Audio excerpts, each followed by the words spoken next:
अभिमानियों से काम लेना हो तो मोहक जी थोड़ी प्रशंसा उसकी कर दो, फिर देखो ना। हाँ। महाराज आप लगते हैं 70 साल के, लेकिन मैं जहाँ तक जानता हूँ 60 साल से 700 वर्ष से कम आपकी आयु नहीं हो सकती। फिर देखिए आप लगते हैं 70 साल के, लेकिन 700 वर्ष से कम आपकी आयु तो हो ही नहीं सकती है।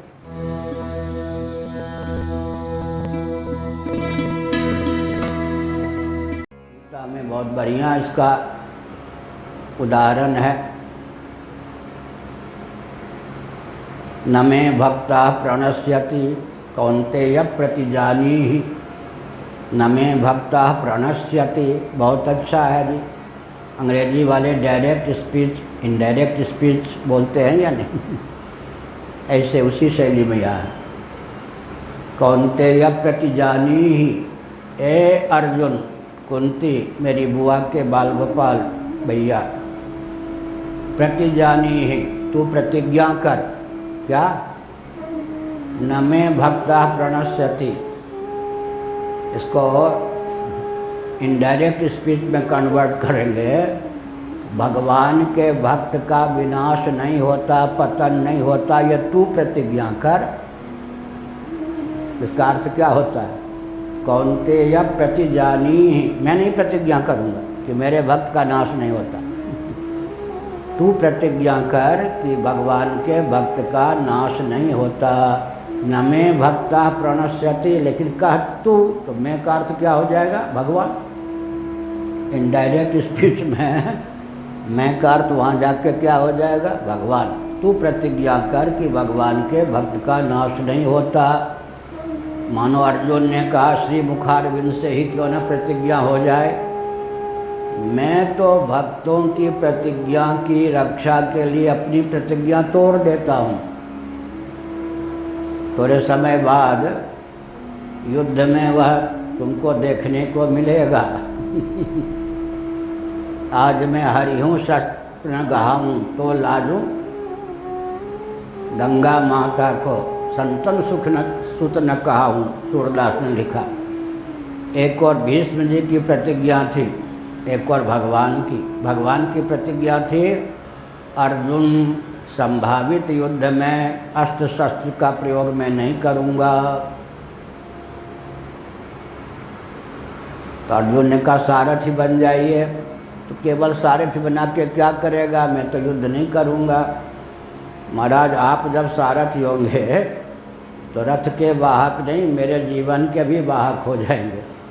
इसलिए भगवान ने कहा मैं अस्त्र शस्त्र ग्रहण नहीं करूँगा। बहिर्मुख जो दुर्योधन था उसने समझा बस हो गया, इनको सारथी बना के क्या करूँगा। नारायणी सेना एक और है, एक और में निहत था। दोनों में जो वरण करना चाहे अर्जुन वरण करे, दुर्योधन वरण करना चाहे वरण करे। भगवान लीला पूर्वक क्यों लेटे हुए थे। अर्जुन तो ठोकर खाने वाले, जगह जगह रथ इत्यादि की व्यवस्था भी नहीं के बराबर थी। दुर्योधन पहले आ गया युद्ध में सहयोग लेने के लिए, अर्जुन बाद में पहुंच पाया। अहंकार के कारण दुर्योधन सिराने के उधर बैठ गया। पाँव के पास कैसे बैठो, अगल बगल कैसे बैठो। हाँ, अर्जुन बाद में आया। ऐसे जब सोया हुआ व्यक्ति आँख खोलेगा तो किस पर दृष्टि जाएगी? सिराने के पीछे जो सोया है या बैठा है उस पर दृष्टि जाएगी या सामने वाले? अर्जुन, अरे अरे अर्जुन कब आए? तो मैं तो कुछ आलस्य में था, निद्रा में था। आया दुर्योधन ने कहा मैं पहले आया हूँ। अच्छा आप आए हैं पहले, कहाँ है? वो सिराने को अहंकार देखो। तो फिर क्या आप हम दोनों के रिश्तेदार हैं? बात तो ठीक है, संभावित युद्ध में मदद कीजिए। अर्जुन की भी यही भावना थी और दुर्योधन की भी यही भावना थी। भगवान ने कहा कि देखो अब बड़े की तो अहंकारी की थोड़ी प्रशंसा कर दीजिए, फिर देखिए क्या होता है। अहंकारी से काम लेना हो तो थोड़ी सी प्रशंसा कर दीजिए। क्योंकि भीमसेन का और दुर्योधन का जन्मदिन एक ही दिन हुआ था, जन्म एक ही दिन हुआ, दोनों का जन्मदिन एक ही। भीमसेन का और दुर्योधन का जन्मदिन एक ही, लेकिन अर्जुन का तो जन्म बाद में हुआ। इसलिए जब भगवान ने कहा भाई भले ही तू पहले आया, देखा तो मैंने पहले अर्जुन को, क्योंकि वो तो पाँव के पास सम्मुख बैठा था, तुम पीछे बैठे थे। मैंने पहले अर्जुन को देखा तो अर्जुन को वरदान मांगने का पहला अधिकार है। उसको अच्छा नहीं लगा। भगवान ने कहा दूसरी बात यह है ना, वो छोटा भाई है, तू बड़ा भाई है। वो तुम्हारा छोटा भाई है, तू बड़ा भाई है। अब फूल गया कौन? दुर्योधन। अभिमानियों से काम लेना हो तो मोहक जी थोड़ी प्रशंसा उसकी कर दो, फिर देखो ना। महाराज आप लगते हैं 70 साल के, लेकिन मैं जहाँ तक जानता हूँ 60 साल से 700 वर्ष से कम आपकी आयु नहीं हो सकती। फिर देखिए आप लगते हैं 70 साल के, लेकिन 700 वर्ष से कम आपकी आयु तो हो ही नहीं सकती है। ये घटना घटी, अपरिचित व्यक्ति बुलंदशहर जिला में, मैं शंकराचार्य पद पर नहीं था, तो छत पे जाके ऊपर पीपल की छाया थी, वहाँ लिख पढ़ रहा था। उन दिनों एक 70 साल के वृद्ध आ गए लाठी टेकते हुए, पूछ के कि वो दंडी स्वामी आए हैं वृंदावन से, कहाँ हैं। उसके बाद दैवयोग से उनका पोता आ गया। ढूंढते ढूंढते न मैं उनको जानूँ न उनको जानूँ, तो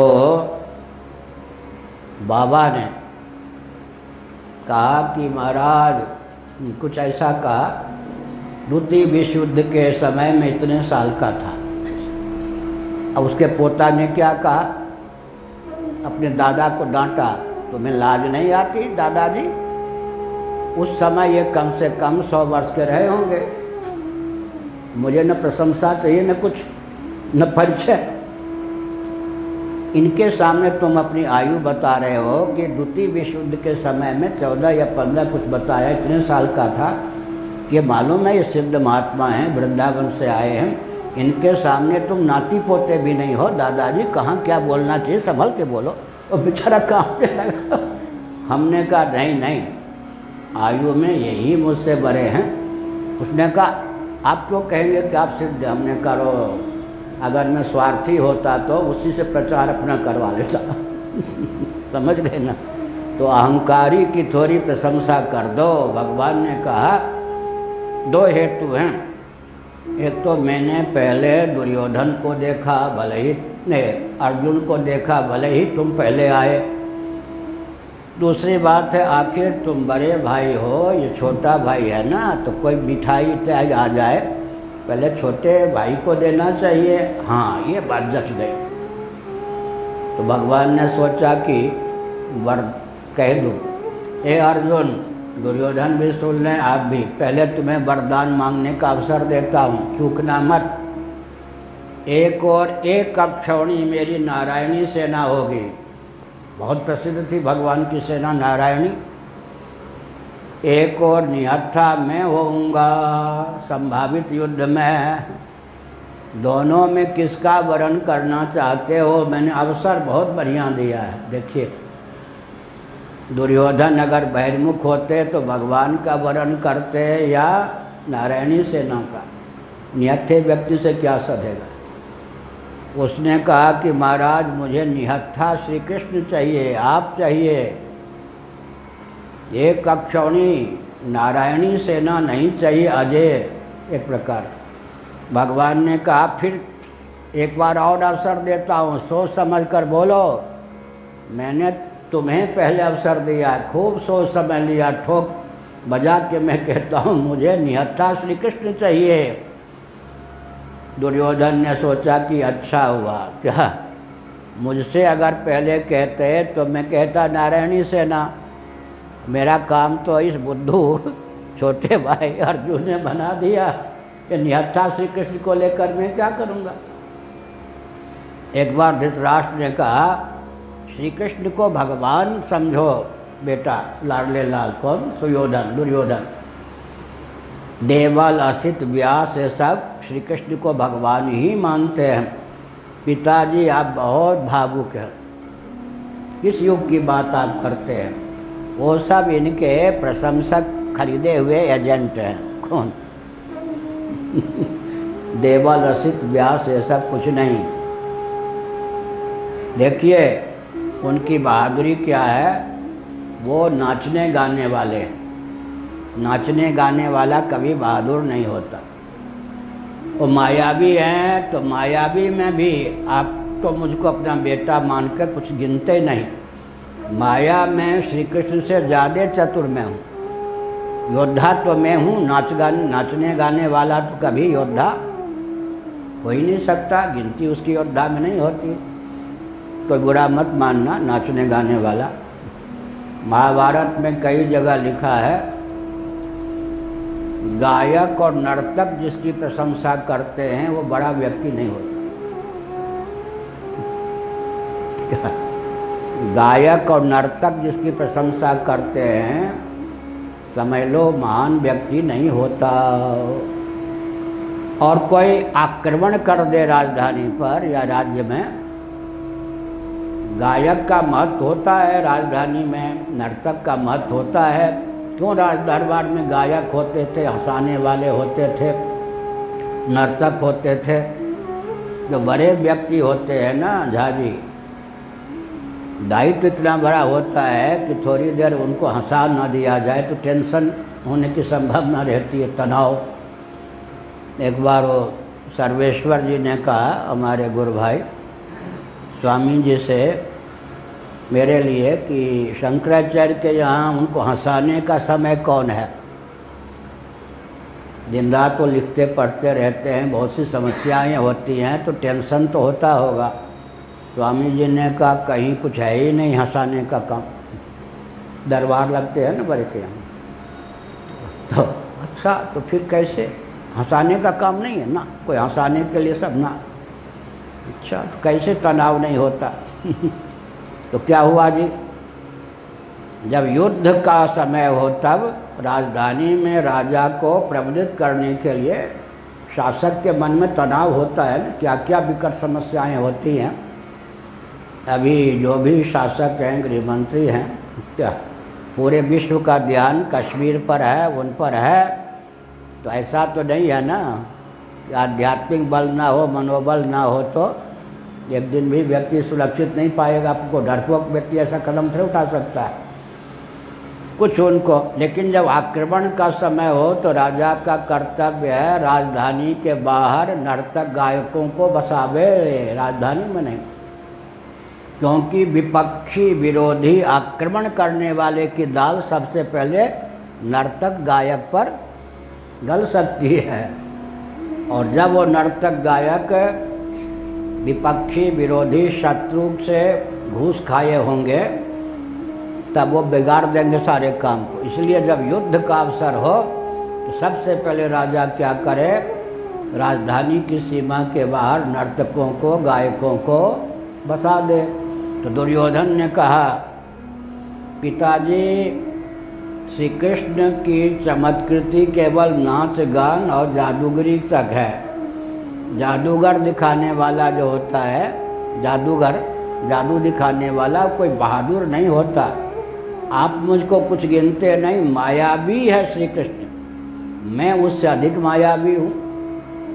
कमी यह है कि मैं आपका बेटा हूँ, बेटा हमेशा छोटा लगता है। मैं श्री कृष्ण से बड़ा हूँ, योद्धा भी बड़ा हूँ और क्या हूँ, योद्धा भी बड़ा हूँ और मायावी भी बहुत ऊंचा हूँ। आप हमको क्या गिनते हैं। तो यह हुआ। तो दुर्योधन ने सोचा ये छोटा है, अकल का भी खोटा है। छोटा होने पर भी अकल का खोटा है। कल मैंने संकेत किया, एक मेरे गुरु भाई बहुत योग्य, एक जगह औरैया में एक ही मंच पर दैवयोग से मैं भी था, वो भी थे। मेरा प्रवचन पहले होना ही था, वो आयु में भी बड़े थे, एमए थे, एलएलबी भी थे। हाँ, एमए, एलएलबी, आईएएस या आईएस और साहित्य व्याकरण से शास्त्री, इतनी डिग्री, और सांसद भूतपूर्व। मेरा प्रवचन 10 मिनट सुन लिया। अब उन्होंने अपना प्रवचन हमारे प्रवचन को दबाने के लिए प्रारंभ किया। ये बड़ी बात गड़बड़। आज मेरा प्रवचन नहीं जम रहा है। इस छोटा भाई ने ऐसा गंभीर प्रवचन आप लोगों के सामने कर दिया कि मैं उसके प्रवचन को दबाने के लिए जो बात बोलता हूँ, मेरा प्रवचन बिगड़ रहा है। ये छोटा बड़ा नटखट खोटा भाई ने सारा काम बिगाड़ा। लो जी, मेरे प्रवचन को दबाने की ज़रूरत ही क्या थी भाई? अब कोई मैं अपनी विद्या बघाड़ने के लिए थोड़े बोल रहा था। कोयल जो बोलेगा अपने स्वर में बोलेगा क्या? कोई हम विद्या बघाड़ने के लिए बोलते हैं क्या? ये तो 7वीं कक्षा से हमने इस ढंग का अभ्यास किया है। रत्नकांत झा जी ने हमको मार्ग दिखाया था, जो हमारे क्लास टीचर थे रत्नकांत झा। 7वीं कक्षा नहीं, 6ठी कक्षा से 6ठी कक्षा से मैंने अभ्यास किया। इतने साल का इस जीवन का अभ्यास है। लिखने बोलने में गांभीर्य, समास को व्यास, व्यास में समास, एक दिन में कोई अनुकरण कर ले संभव नहीं है। तो फिर हमने संकेत किया ना, तो ये कहा कि है तो ये छोटा, लेकिन बुद्धि का भी है खोटा। कौन? खोटी बुद्धि वाला है। कौन? अर्जुन। जो मैं चाहता था वो ले लेता, तो मैं किसी काम का नहीं। छैल छबीला ये नाचने गाने वाला मायावी श्री कृष्ण को लेकर मैं क्या करता? बहुत अच्छा हुआ, इसकी बुद्धि फेर दी सरस्वती ने। सरस्वती मेरे अनुकूल है, इसने वो श्री कृष्ण को ले लिया। महाराज बिल्कुल, अब जो बच गया वो मेरा। अर्जुन ने तो आपको ले लिया, मैं नारायणी सेना का वर्ण करता हूँ। अब बोलूँ या ना बोलूँ, मेरे पल्ले तो नारायणी सेना। बहुत प्रसन्न हूँ। समधी हो तो ऐसा, भाई हो तो ऐसा। समधी का भी संबंध था, भाई का भी संबंध था। समधी हो तो ऐसा, भाई हो तो ऐसा। कैसा? श्री कृष्ण जैसा। तो हमने संकेत किया। तो क्या संकेत किया?